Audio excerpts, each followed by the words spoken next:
So here I am traveling, thousands of miles from home, looking for experiences, something new and exciting, or at least mildly interesting. But why? Why do I need to have something new again and again? Will my life change in any way? Will the experience have any particular significance, or is it just a matter of having fun?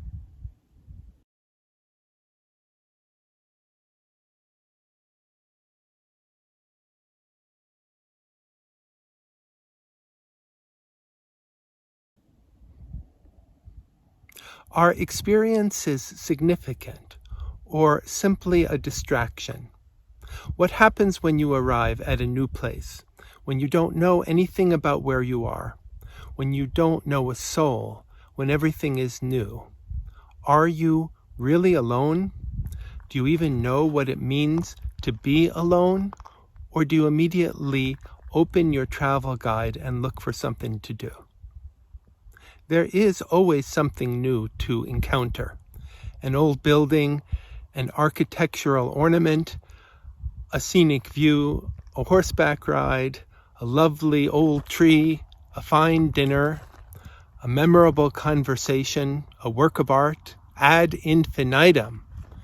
There's always something of interest, something to inspire us and make us feel alive. But does it make us alive? When you run across something new, how do you experience it? What do you see, for example, when you look at a ramshackle house or a magnificent cathedral? Do you see the misery or splendor?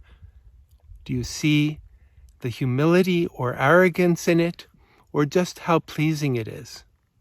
You capture it with your camera, add it to your list of accomplishments, the beauty you have seen, the experiences you have accumulated.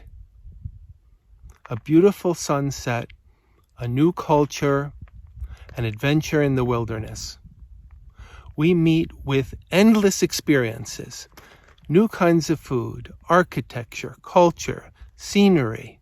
Of course, it's interesting, but to be honest, it's just at the periphery, appearances that don't really change anything.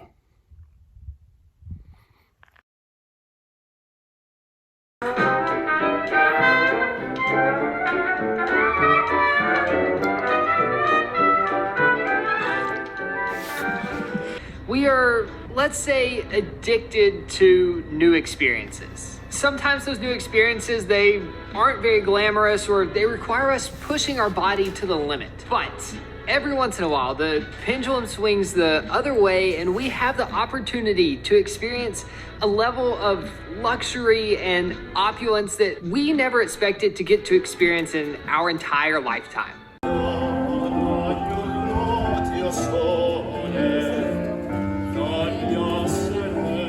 See, this is the real soul that you still have in this country. We don't have it. Do you have? Yeah, that's what I mean. Spain.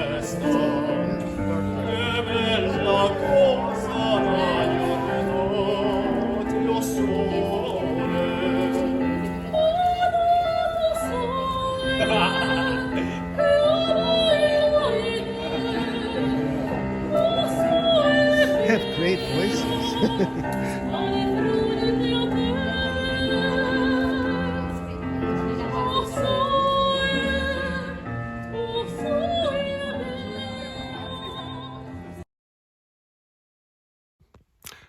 I have to admit, I'm addicted to happiness.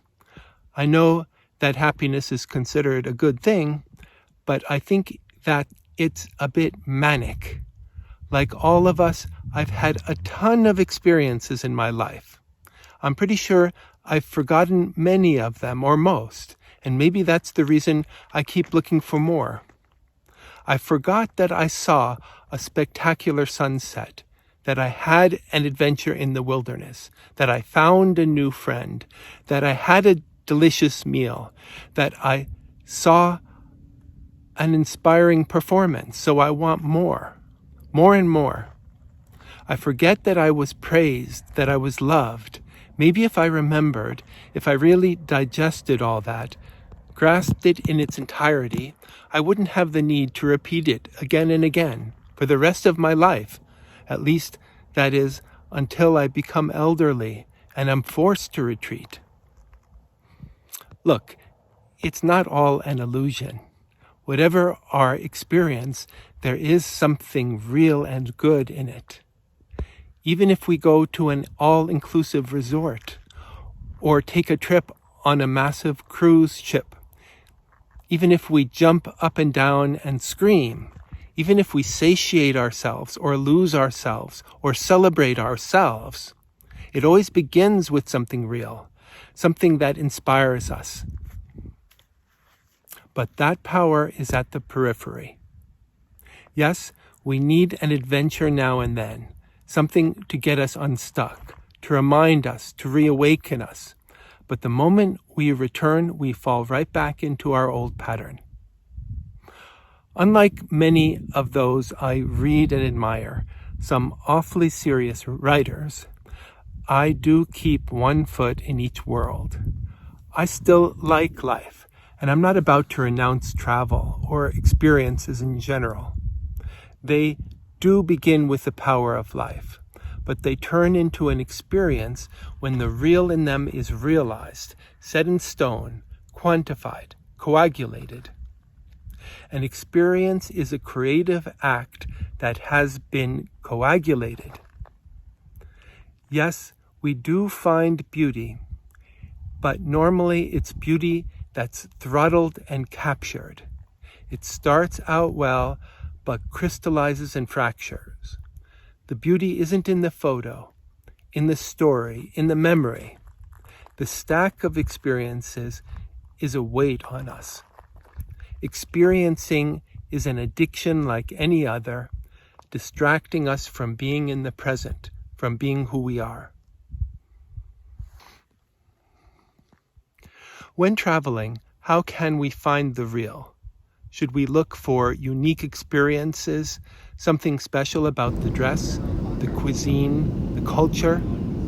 That's a start, but can't we anyway see through the uniqueness?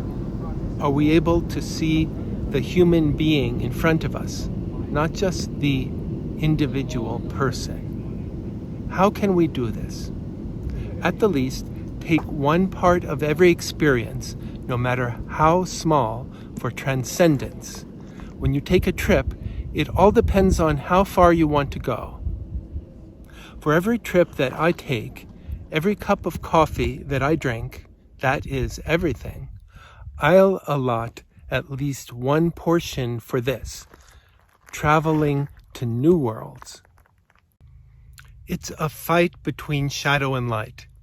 Even at dusk, there's a remnant of light, the alpenglow, that barely visible remains of red and orange after the sun has already set. There is always that possibility, overseas or at home. And not only that, not only seeing the light, but gathering the shards of light, those remnants of beauty, and pressing them together, integrating and synthesizing until finally, on our journey home, they detonate, forging our own distinctive creation, our own very light of light. That's the quest for travel. That's why I'm going to keep traveling to new worlds. When traveling, find that light. There's light and there's darkness. Find the light.